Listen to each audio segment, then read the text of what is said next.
Hello, I'm Amber, and I'll be your host for Nightmares on Mustang Drive.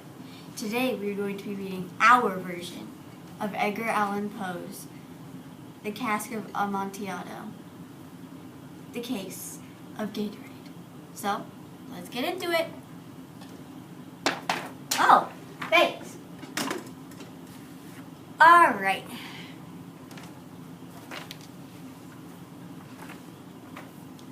Fortunato and I were both members of very old and important Italian families. We used to play together when we were children. Fortunato was bigger, richer, and more handsome than I was, and he enjoys making me look like a fool. He hurt my feelings 1,000 times during the years of my childhood.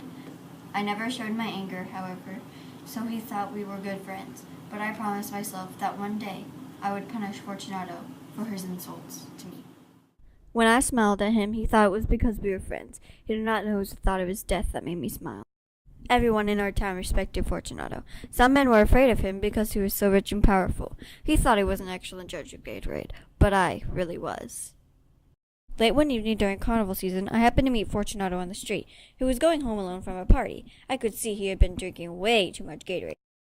The Gatorade is in my Gatorade cellar underneath the palace. Those rooms are very damp and cold, and the walls drip with water.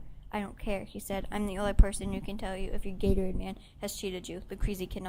I took 2 large candles, lit them, and gave one to Fortunato. I started down the long, dark, twisted stairway with Fortunato close behind me.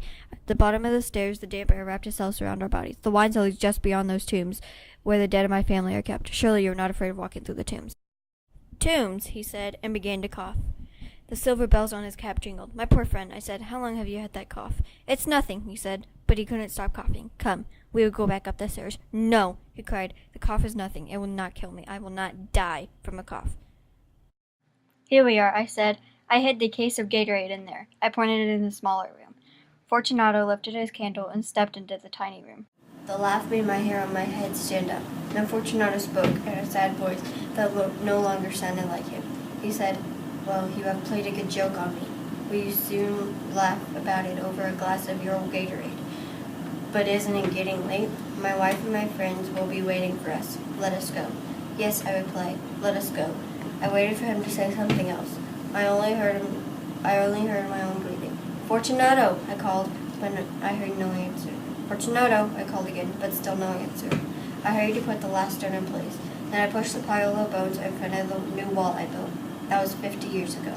For half a century, no one has touched those bones. May he rest in peace. Well, that was a nice story, and a creepy one, too. Well, that's all for Nightmares on Mustang Drive. See you next time!